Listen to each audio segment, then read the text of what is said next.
Hi, this is Gerard Saylor from the LD Fargo Public Library in beautiful downtown Lake Mills, Wisconsin. And sitting next to me is Stephanie, who's a library assistant here. Stephanie's actually worked here longer than I have, by about 2 years or something like that. 2 years.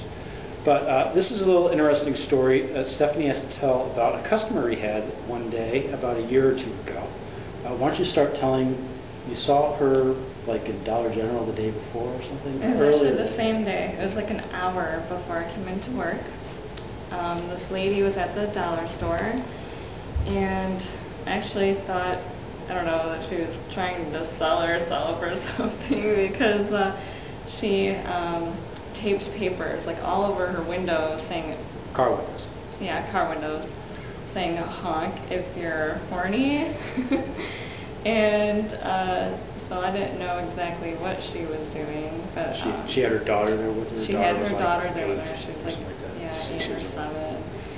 And she could barely see out of her car windows because of all the paper taped up, you said. Yeah, so I have no idea how she even made it to the library like that.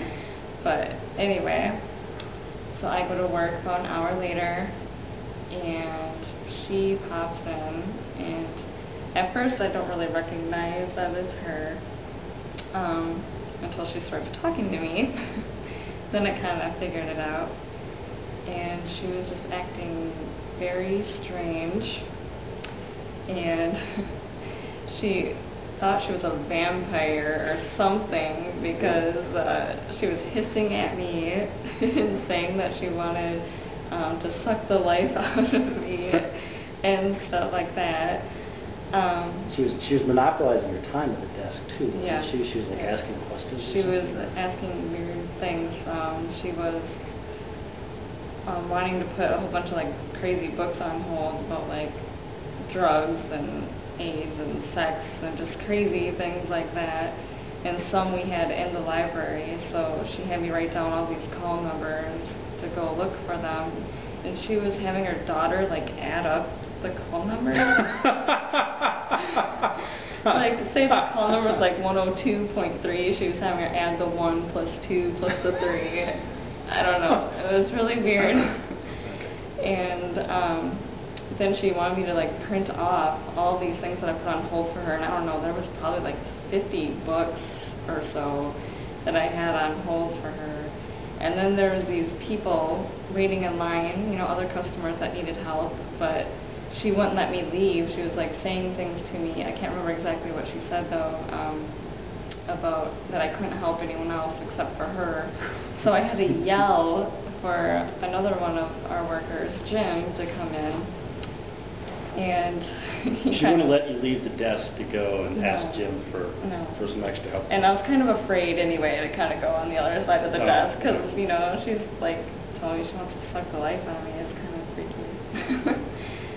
So he comes out and kind of catches the clue that something weird is going on. And then she just all of a sudden like backs up to our copier.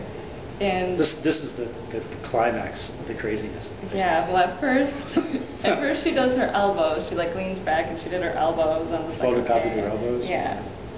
And then all of a sudden she pulls down her pants and hops onto the copier and photocopies her butt, bare butt. And Jim called the cops, but she actually was outside by the time the cops came, but they still got her, and poor Jim had to clean the copier off.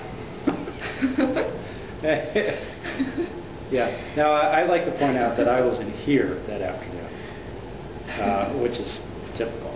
Something happens, I'm not here. But so the cops picked her up and hauled her off. Yeah. Yeah. And what I found out later from several different sources is, and it's kind of guesswork, but she went off her medication and got loopy, and also her mother had called into the police about her as well, because the mother knew that she needed to get caught and there needed to be some sort of intervention. And so she ended up going to, I guess, a psychiatric facility somewhere. So it's an interesting library story. I'm Gerard Saylor from the LD Fargo Public Library, beautiful downtown Lake Mills, Wisconsin, with a special guest appearance by Stephanie, the library assistant. When I have more stories, I'll share them on